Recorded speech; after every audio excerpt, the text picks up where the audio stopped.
Selamat siang, Pak Edo. Selamat siang, Pak. Mari silakan duduk. Oke, terima kasih, Pak. Bagaimana keadaan Pak Edo hari ini?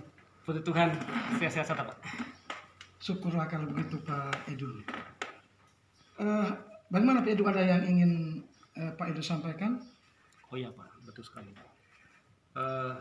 Akhir-akhir ini saya jenuh dan juga bosan dalam kelas, Pak. Karena saya sering memakai media pembelajaran yang bersumber dari buku.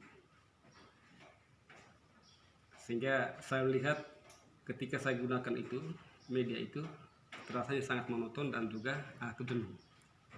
Oh, begitu ya. Baik. Terus apa yang membuat Pak Edo jenuh dan tidak nyaman?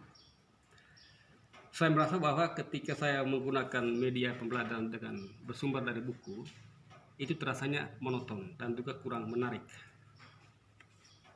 Maksudnya Pak Edo merasa kurang nyaman jika sumber pembelajaran hanya dari buku saja, begitu? Ya, maksudnya seperti ini, Pak. Padahal saya sudah berusaha untuk tetap bersemangat dalam pembelajaran. Tapi tetap saya melihat bahwa hal itu terasa monoton dan juga sangat menjenuhkan karena menggunakan buku-buku dari sekolah. Oke, baik. Coba sekarang Pak Edo jelaskan bagaimana proses pembelajaran di kelas itu seperti apa? Begini, Pak, sebenarnya bukunya sangat bagus Ya, dan sangat mudah dipahami oleh anak-anak atau peserta didik kita. Tapi mungkin hanya dari diri saya saja yang merasa kurang nyaman dan terasa sangat monoton. Iya, begitu. Jadi kurang nyaman yang dirasakan Pak Edo itu bagaimana? Dan apa yang membuat Pak Edo itu tidak nyaman memakai buku sumber tersebut? Ya, Pak, saya memahami kalau buku itu memang bagus dan murid pun sangat terbantu dengan adanya buku. Tetapi setelah melakukan pembelajaran ada ketidakpuasan laptop, artinya menggunakan media yaitu laptop. Oh begitu. Kalau boleh saya simpulkan Pak ya. Jadi dalam pembelajaran di kelas, Pak Edo kurang nyaman jika sumber belajarnya hanya dari satu buku saja, begitu Pak ya? Dan Pak Edo ingin sesuatu yang berbeda, yang mungkin berhubungan dengan digital Benar sekali, Pak. dalam menunjang pembelajaran di kelas. Mungkin seperti itu ya Pak Edo? Ya, betul sekali, Pak. Berarti saya harus belajar mengembangkan kompetensi di bidang digital, Pak. Oh berarti Pak Edo sudah tahu penyebabnya ya? Ya. Kenapa pembelajaran di kelas kurang nyaman dan terasa monoton.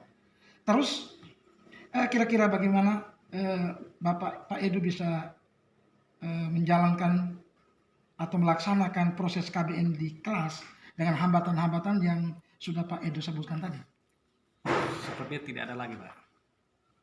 Oke, nah kira-kira untuk beberapa hari ke depan ini apa yang Pak Edo lakukan? Saya masih bingung, Pak. Banyak hal yang ingin saya lakukan ke depannya. Oh begitu. Nah, dari beberapa hal yang sudah Pak Edo jelaskan tadi, hal apa yang menurut Pak Edo menjadi prioritas utama? Baik, terima kasih, Pak. Yang pertama, saya akan belajar lagi laptop untuk membuat materi pembelajaran dengan menggunakan PowerPoint supaya kelihatan menarik dan pembelajaran di kelas menjadi bervariatif. Nah, Kedua, ya, saya akan meminta bantuan teman saya yang kebetulan dia punya pengalaman lebih atau lebih mahir di bidang ini, yaitu membuat PowerPoint dalam media pembelajaran. Saya akan minta bantuan beliau untuk membantu saya. oh ya teman Pak Edo yang tadi Pak Edo sebutkan dari Iya, sekolah lain tadi. iya. Oh iya. Nah, itu langkah yang baik. Kira-kira ada hal lain tidak yang ingin dilakukan Pak Edo? Saya memang sering berdiskusi dengan teman saya dari sekolah lain yang kebetulan dia tetangga rumah saya, Pak. Iya, iya. Jadi bisa bertukar pikiran mengenai pembelajaran di kelas. Ternyata ada hal yang menarik dari pernyataan Pak Edo, yaitu sering bertukar pikiran dengan teman guru dari sekolah lain. Nah, Pak Edo bisa ceritakan lebih jauh tentang hal itu? Dari gini, Pak. Teman saya itu sering memberikan masukan-masukan bagaimana agar mengajar tidak monoton dan pembelajaran di dalam kelas itu kan terlihat efektif dan juga sangat menarik. Begitu, Pak. Oke, ketika mendengar penjelasan dari Pak Edu tadi, Pak Edu sering berdiskusi dengan teman guru, dan Pak Edu juga ingin belajar lebih dalam lagi tentang penggunaan PowerPoint. Mudah-mudahan bisa digunakan dalam pembelajaran di dalam kelas, Pak. Iya, Pak. Sudah seminggu ini saya sering menonton YouTube, menonton di YouTube cara membuat PowerPoint yang menarik agar dapat diterapkan di kemudian hari. Nah, apa dengan begitu bisa membuat Pak Edu lebih bersemangat? Iya, Pak, benar sekali. Dengan media pembelajaran PowerPoint akan merubah pembelajaran di kelas menjadi menarik dan juga tidak monoton lagi. Baik, Pak Edu. Maka dari diskusi kita ini, apakah Pak Edu bisa menyimpulkan dan menceritakan kembali apa yang akan dilakukan Pak Edu ke depannya? Ya, Pak. Saya akan belajar membuat dan menggunakan PowerPoint dalam pembelajaran di kelas. Tapi saya juga akan terus belajar pada teman saya yang sudah mahir dalam penggunaan PowerPoint, sehingga saya bisa menerapkan secara maksimal di dalam kelas kepada anak-anak saya di kelas. Ya, kalau seperti itu bagus sekali Pak Edu ya. Saya sependapat dan suka dengan apa yang dicapai dalam diskusi kita ini. Kemudian, komitmen apa yang akan Pak Edu lakukan untuk menjalankan rencana Pak Edu tersebut? Baik, Pak. Besok saya akan pergi ke teman saya untuk diajarkan tentang bagaimana cara membuat PowerPoint pembelajaran untuk agar bisa diterapkan di dalam kelas. Baik, Pak.